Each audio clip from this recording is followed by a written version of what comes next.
Hello மக்களே, நம்ம இன்னைக்கு புதுசாக ஒரு ரெசிபி தான் ட்ரை பண்ண போகிறோம். கொத்து தோசை தான் செய்ய போகிறோம். இந்த வீடியோ பிடிச்சிருந்தா லைக் அண்ட் ஷேர், சப்ஸ்கிரைப் பண்ணுங்கள். வாங்க வீடியோக்குள்ளே போகலாம். காலையில் வச்ச தோசையில் கொஞ்சம் மிச்சம் இருந்துச்சு. அதை தான் என்ன ட்ரை பண்ணலான்னு யோசிச்சாக்கலாம். நம்ம கொத்து தோசை புதுசாக ட்ரை பண்ணலான்னு தோணுச்சு. அதான் இப்போ ட்ரை பண்ண போகிறோம். வாங்க, நம்ம ஒரு 5 தோசை எடுத்துருக்கோம். தோசையை நல்லா பிச்சு எடுக்கணும். நல்லா பொடியை பிச்சு போட்டாச்சு. அடுத்து ஒரு பெரிய வெங்காயம் எடுத்து அதை தொலியை உரித்து நீட்டாக கழுவி சின்ன சின்னதாக கட் பண்ணி எடுத்துருக்கோம். வாங்க இனி சமைக்க போகலாம்.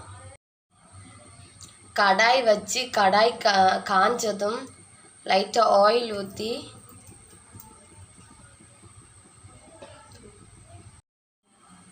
எண்ணெய் காஞ்சதும் லைட்டாக கடுகு போடணும்.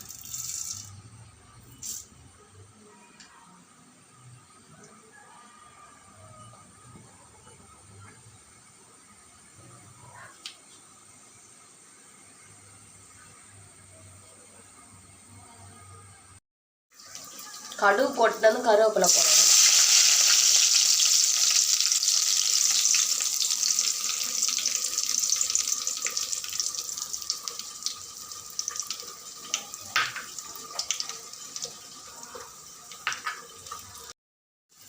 கருவேப்பிலை செவத்ததும் கட் பண்ணி வச்ச சின்ன பெரிய வெங்காயத்தை போட்டு கிளறி விடணும்.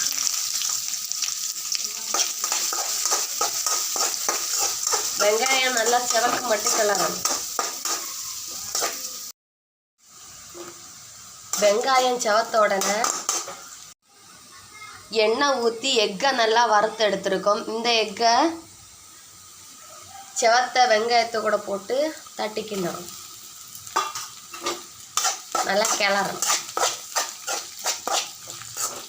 நம்மள்கிட்ட சிக்கன் இல்லை, அதனால தான் நம்ம எக் எடுத்துருக்கோம்.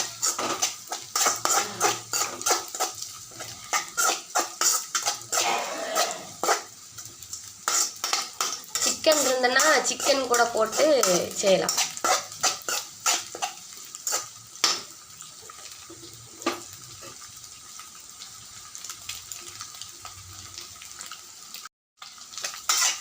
சிக்கன் போட்டாலும் எக்கு போடணும். அப்படின்னா எக்கு சிக்கன் போட்டால் கம்மியாக போடலாம். நம்ம இப்போ 3 எக் எடுத்துருக்கோம்.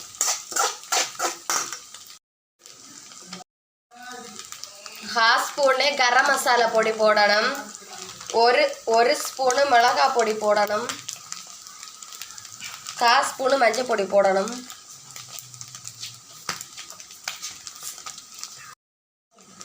லைட்டாக சிக்கன் பொடி போடணும்.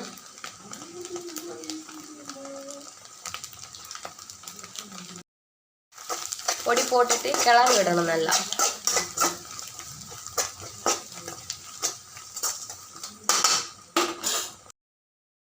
தேவையான அளவு உப்பு போடணும்.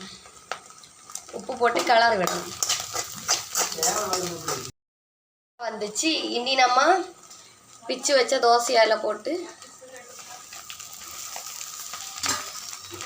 கிண்டி எடுக்கணும்.